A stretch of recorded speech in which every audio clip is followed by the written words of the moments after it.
Okay, video lesson number 8, balancing chemical equations. Now remember, chemical reactions have to follow the law of conservation of matter, that matter cannot be created or destroyed. So that means the number of each type of atom in the reactants has to equal the number of each type of atom in the product. So what we want to do to help us keep track of things is take atomic inventory. And number 2, if the equation does not obey the law of conservation of matter after we've taken our inventory, then we're going to add coefficients to balance the chemical equations. Remember, these are numbers written in front of the chemical formula. You cannot change the subscripts. You cannot put the numbers in between the formulas as you're balancing the equation. So a couple of examples. Number 1, in this equation, so to take inventory, what I would do is I would count up each type of atom. I've got sodium, looks like I've got 1, I've got oxygen, I've got 2. So I write down my inventory like that. 1 sodium atom, 2 oxygen atoms. Now I check out my products. Looks like I've got 2 sodium and I've got 1 oxygen. So does this obey the law of conservation of matter? Clearly no. I've got a sodium being created and I've got an oxygen being destroyed. So that can't happen. So I've got to add the coefficients, which are the numbers out in front of the formula, to balance the equation. I might want to make this 2 go away right here, but I can't do that, okay, because the subscripts are part of the chemical formula determined by the rules of chemical bonding that we've talked about already. So to balance this, I gave you a couple strategies. Number 1 was start with the loner. So if you got something on one side of the equation, that's a good place to start. So you'll see I've got 2 sodium atoms here, I got 1 here, but when I look at my oxygen, right, I've got 1 here and I've got 2 here. So I'm going to start on this side and add a 2 here. When I do that, that changes. Remember, the coefficient applies to the entire formula. That means I've got 4 sodium atoms and 2 oxygen atoms. It's if I have 2 formula units of sodium oxide here, right? So that's a total of 4 right here and a total of 2 for my oxygen. Okay? Now, of course, to balance this, I go over to my reactant side. I need 4 sodium atoms to balance out those sodium atoms. When I'm all done, notice that I've got 4, 2, I've got 4, 2. That means my equation is balanced. Okay? I haven't changed any subscripts. I've just added the coefficients there. Now, it might look like there's 0 here, but really there's a 1. Just for sake of simplicity, just like in math, we don't write the 1 there. Like x, it's really 1 times x. We just write it as is. Okay. Now, this in terms of reaction type would be a synthesis or a combination reaction because I have 2 things coming together as 1. Okay. Now, next example, looking pretty scary here. So this is why we want to take an inventory here. So I've got aluminum hydroxide, and this is sulfuric acid. And that gives me aluminum sulfate and water. I need to take some inventory. So I'm going to write down what I've got. I just go in order from left to right. I've got aluminum. Now, one of the other strategies I've given you is I look at OH. I recognize that's hydroxide. That's a polyatomic ion. If the polyatomic ion is on both sides of the equation, you can count it as a single unit or a package. Okay? But it has to be on both sides. So I look at hydroxide. Can I count this as a single unit? I look on my right side, no I can't because I don't see OH as a unit, a hydroxide ion. So I got to break this up into O and H. Okay? So I got O and H, I've got an H there, but then I've got SO4. Now I recognize SO4 as sulfate. I look and see, is that on both sides of the equation? Answer, yes. So I can count this as a package, so I'm going to group it all together as a unit in my inventory. Okay, so now I just got to count up the number of atoms of each type. So I've got 1 aluminum on the left in the reactants. Now I've got this 3 right here means I've got 3 hydroxides. So that's really OH, OH, OH, which really means 3 times 1 or 3 oxygen. Okay, and it means I've got 3 hydrogens right here. Okay, but I also have 2 hydrogens right there. So that's a total of 5 hydrogens, okay?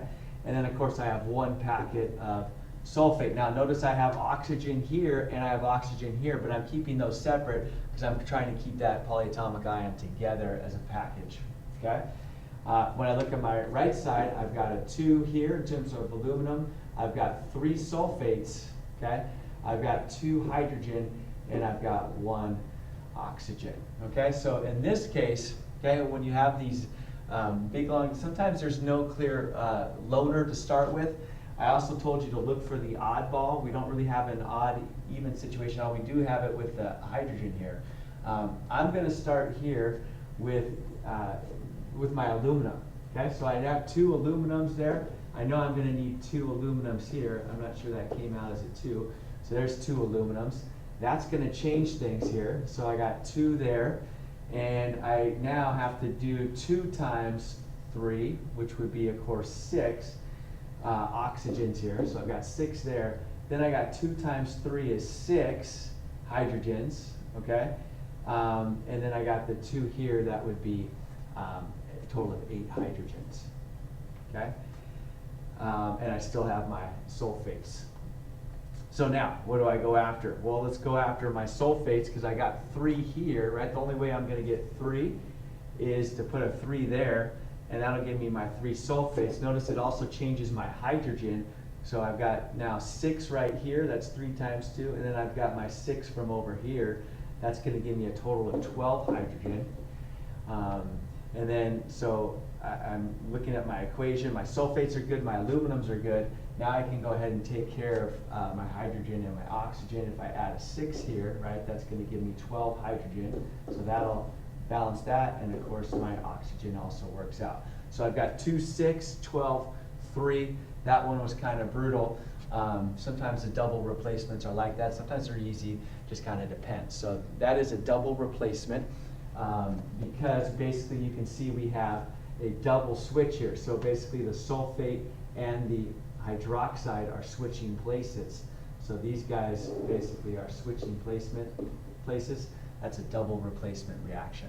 Okay, one more example for you.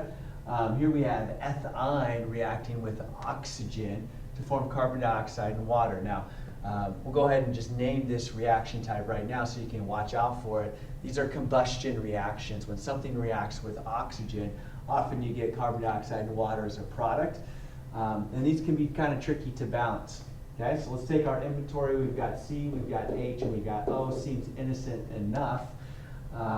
Let's take inventory. We got 2, we got 2, we got 2, and we've got 1, we've got 2, and we've got 3 in terms of my oxygen. Remember, we have 2 and 1 is 3. Okay, so the one of the last strategies I gave you in terms of solving these or balancing these equations is, remember, when you have a diatomic molecule, especially oxygen with these combustions, save that one for the end. Okay, save that one for the end. Where should I start? Well, a great place to start is right here where we've got this even and odd thing. So I said get rid of the oddball. That will help you because you could spend all day over here on the left trying to balance, but even will never balance odd. So it's great to get rid of that. How do you get rid of it? You get rid of an odd number, and notice I've got 2 oxygen and 1, that's my 3, so this is my odd. I need to multiply this by 2 or some other even number, okay? So we could do something like that by putting a 2 right here and starting off and see what we get. So that gives me 4, and of course I have 2 plus 2 is 4 right there. So that works out okay. I notice my hydrogen right here and my carbon, right? So I need to put a 2 right here. That's going to affect both of those. So I've got a 4 and a 4. And so my hydrogen's looking good. To get my carbon all set, I put a 4 right there. So that gives me 4. And now notice what happens with my oxygen. It's going to be 4 times 2 is 8. Plus 2 right here would be a total of 10. Okay? And so now that I've saved that for the end, okay, it's not too bad. So 2 times what number gives me 10? That would be a 5 right there. Okay? So hopefully that was helpful just to see a couple more examples. Keep practicing, just like any skill. Balancing equations is going to take practice. So go for it. See you in class.